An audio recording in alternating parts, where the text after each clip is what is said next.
Metoda e lustrimit të diamantit në përputhje me END 2210 është një metodë lustrimi thjesht mekanike dhe ekologjike për dyshemet e gurit gërqeror, natyral apo sintetik.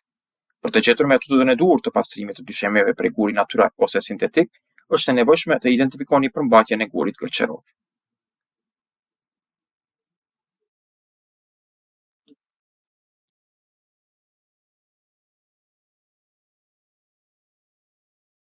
Ta bërë këtë, kryema që quhet testi i acidit, në të cilin një pikë acidi hidhet në gur. Nëse shkumon, është gur gërqeror. Në praktik ky test bëhet gjithmonë 2 herë, sepse ndotja me kalk mund të ndodhë në çdo skenar.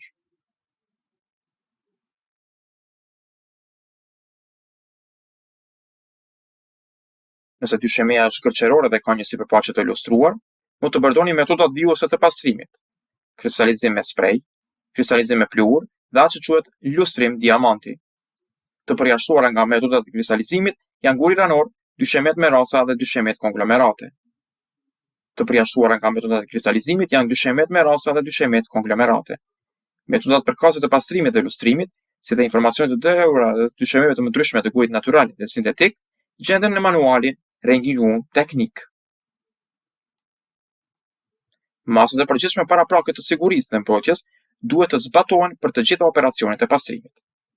Në varësi të ambientit dhe nëse ka sipërfaqe delikate, mund të duhet një material mbulues dhe maskimi adeziv, një tapet për mbledhjen e papastërtive, një tabelë rrezik rreshitje dhe të gjitha pajisjet e nevojshme personale të mbrojtjes si dorashka, syza dhe këpucë sigurie. Para se të filloni çfarëdo aktiviteti pastrimi, sipërfaqet ku të punohet dhe sipërfaqet përreth duhet të kontrollohen për dëmtime të mëparshme dhe dëmi i mundshëm duhet të vlerësohet. Çdo anomali duhet të dokumentohet dhe raportohet te klienti, blerësi apo mbikëqyrësi.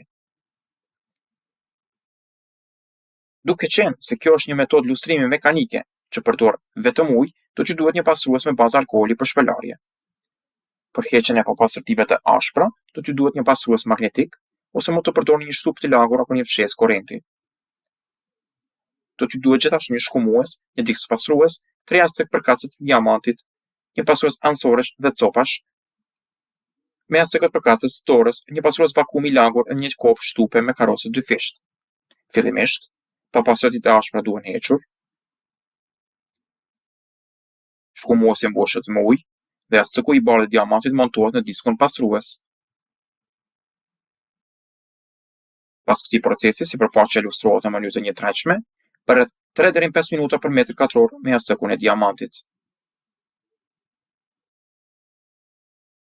Ansoret e cepat dhe batiskopët, nëse është e nevojshme, duhet të pastrohen me astek të përshtatshme dorë të bardhë. Pas një trajtimi të mjaftueshëm dhe të njëtrajtshëm, sipërfaqja pastrohet me vakum me një pastrues vakumi të lagur. I njëjti proces më pas përsëritet me astekun e verdhë. Sipërfaqja përfundohet njëtrajtësisht përsëri me ujë. Ansoret e cepat dhe batiskopët, nëse është e nevojshme, pastrohen mekanikisht me astekun e verdhë të diamantit.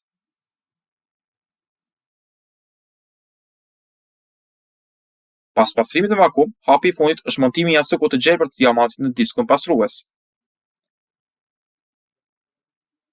Procesi përsëritet edhe një herë.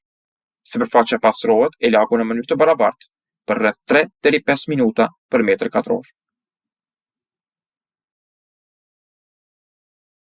Pas lustrimit të ansoreve, cepave dhe batiskopëve, me astekun e gjelbër të diamantit, sipërfaqja pastrohet me vakum me pastruesin e lagur të vakumit.